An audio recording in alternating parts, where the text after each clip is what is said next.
Hi, this is Courtney Wahlberger, and I am going to be discussing the pro or for opinion for no-kill animal shelters, meaning throughout this presentation you will hear reasons why we like and support no-kill animal facilities. So to start it off, shelters are mainly set up so that you can adopt the pets that come in. And these pets at the shelters are extremely loving and truly, truly thankful for you adopting them and giving them a second chance at a forever home and a happy life with people that are going to take care of them in the way that they need. And adoption is a fantastic way to get a pet. And my dog is from a shelter, and she's one of the best dogs I've ever encountered. So I can attest to it firsthand that shelter dogs are the best dogs. A little history and background on kind of what a no-kill shelter facility is and all that. So, which animal organization promotes no-kill shelters? And the SPCA, the Society for the Prevention of Cruelty of Animals, kind of says it in the name and why they would support no-kill shelters. But their mission and goal overall is to just provide a better environment for these animals, and their goal is to help support these animals' way of life and to give them the best quality of life that they can give to these animals. So, what is a no kill animal shelter? A no kill animal shelter is a shelter that does not kill healthy or treatable animals, even if the shelter is at full capacity. Rather, they save euthanasia for terminally ill or untreatable animals or animals that are just extremely dangerous to society. So the main difference between a no-kill shelter and a traditional shelter is a traditional shelter will generally put down animals regardless of health or age just to make room in the shelter, especially if the shelter is overcrowded. So, for example, if an animal is healthy but not getting adopted and they need to make more room at the shelter for new animals that are coming in, and this is generally the newer puppies, then they'll put the animals that have been at the shelter for quite a while, they'll put them down to make this room. And at no-kill shelters, you won't have this problem. They value all animal life, regardless of if the shelter is overcrowded. They will find a way to make room for all of their pets. And interestingly enough, both shelter types kind of ridicule and criticize the other's methods. And it makes sense because no-kill shelters don't really want traditional shelters to put down healthy animals. That's just not their philosophy, not their way of life, not what they do at their shelters. And traditional shelters don't understand really why no-kill shelters have very strict rules of which animals can be put down. So in my next point, from the title No Kill Shelter, it seems to imply that no animals are ever put down, but it should be fully disclosed that in very extreme cases, like I said below, terminally ill, untreatable, dangerous, they'll put the animals down, um, and they'll use the euthanasia for that. And so they will kill or euthanize animals just as traditional shelters do. However, it's not the same mindset. To be considered a no-kill shelter, you have to have a 90% save rate and only a 10% kill rate. And if you meet these qualifications, you are considered a no-kill animal shelter. And the 10% is solely terminally ill, untreatable, dangerous. It's never healthy animals in that 10%. However, there are 100% save no-kill shelters that save all of their animals and don't use euthanasia at all. So a little bit of a timeline for when the movement started. It really started in 1984 with the Best Friends Animal Shelter. It was one of the first no-kill animal shelter, and this kind of kickstarted the movement for this type of shelter ideal. And in 1989, Ed Duvin wrote a very profound article in the philosophy for no-kill shelters, and it really encompasses the ideas of how to treat homeless animals with kindness and compassion. And in 1992, the Best Friends Animal Shelter, that kickstarted the movement, published Best Friends magazine, which quickly captured the nation's attention and kind of became the voice behind the movement. And people really wanted to hear what this philosophy was about. In 1994, this was a year of firsts, and San Francisco became the nation's first no-kill city, which was huge. And also New Hampshire offered publicly funded spay and neuter services, which was never heard of, and no one had ever done things like this. A few years later, in 1999, Dave DeField established Maddie's Fund with $300 million to promote no-kill communities. And this grant is still around today and still gives money for no-kill shelters and gives money to shelters wanting to become no-kill as well. And then for 18 years, 2000s to the 2018s, again, this movement just captivated hearts and everyone wanted to start making no-kill shelters. So numerous large cities and states achieved this status for their communities.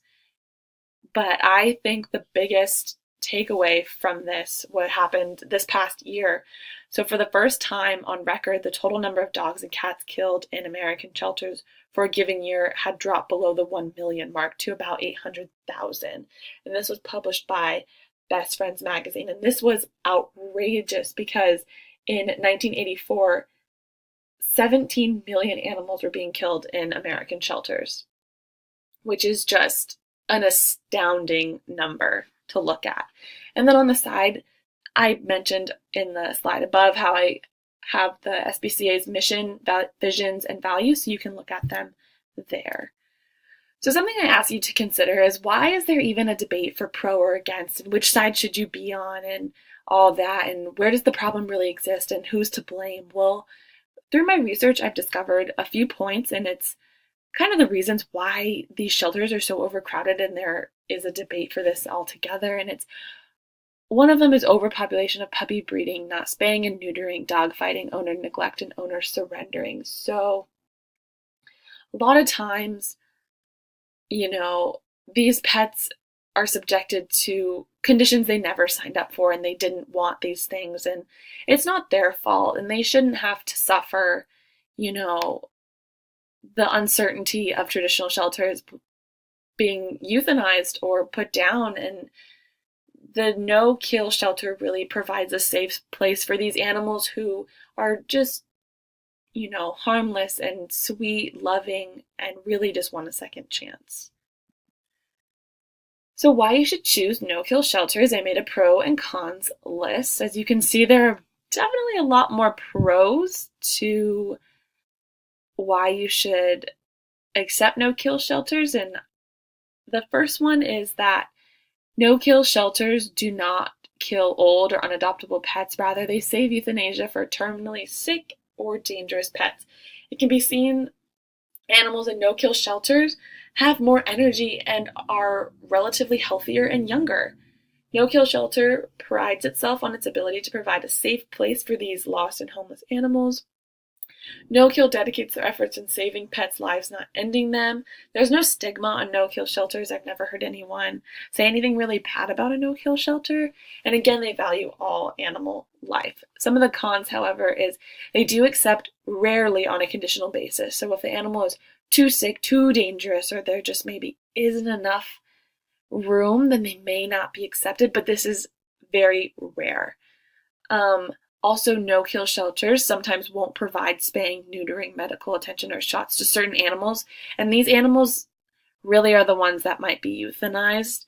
And if they know they can't save the animal because it's just too far gone, then they won't provide these services. But normally they give these services to all the animals, and this is what makes these animals happy and healthier and have more energy. So here are some pictures of the cute little fluffy creatures that you could find in a shelter. And,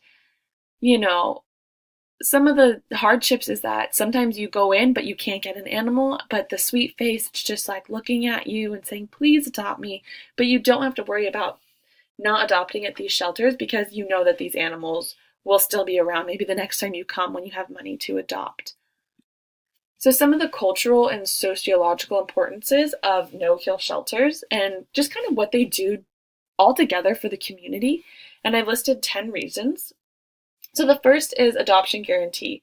So these shelters at no-kill have a higher value and beliefs for companion animals, and they really want these animals to get adopted, so they will guarantee that you are able to adopt these animals. And if you're not, then they guarantee that maybe another time you can adopt this animal, and they don't make you feel guilty if you can't adopt.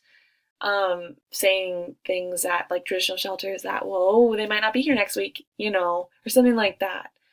Two, they generally gain more volunteer participation.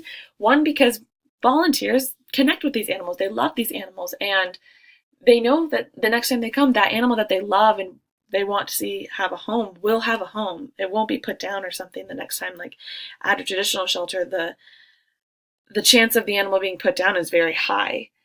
Three, a high staff morale. This again goes to not having to watch animals be put down all the time. Like at traditional shelters, these animals, it's very rare that you'll see an animal be put down at these shelters, and so the staff is generally happier not having to witness so many deaths.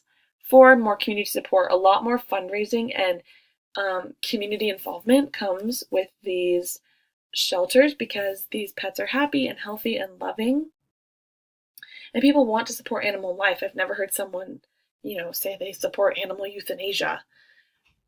And 5 and 8 and 9 also do kind of go together with this community support. Generally, they'll get more funding for these facilities. People, with money to donate to saving animal life. They're not going to donate to saving or to, promote animal euthanasia. There's also a greater goal reached when the shelter has this money to provide better facilities and things like that. And there's better management skills at these facilities because animals are coming in more animals are coming in, and so they have to think of creative ways to house all these animals and provide for all of these animals. So quick thinking is something that's very common at these facilities. There's a better image at no-kill shelters. You have happy dogs and cats that people are more inclined to want to adopt and want to donate, and there's no bad stigma on these shelters because they're just overall generally a happy place that wants to save animals. So some of the current events that I have are Animal Service Center in Mesilla Valley becomes a no-kill shelter. Animal activists continue to demand no-kill shelters for Sumter Commission. And then this one's really interesting.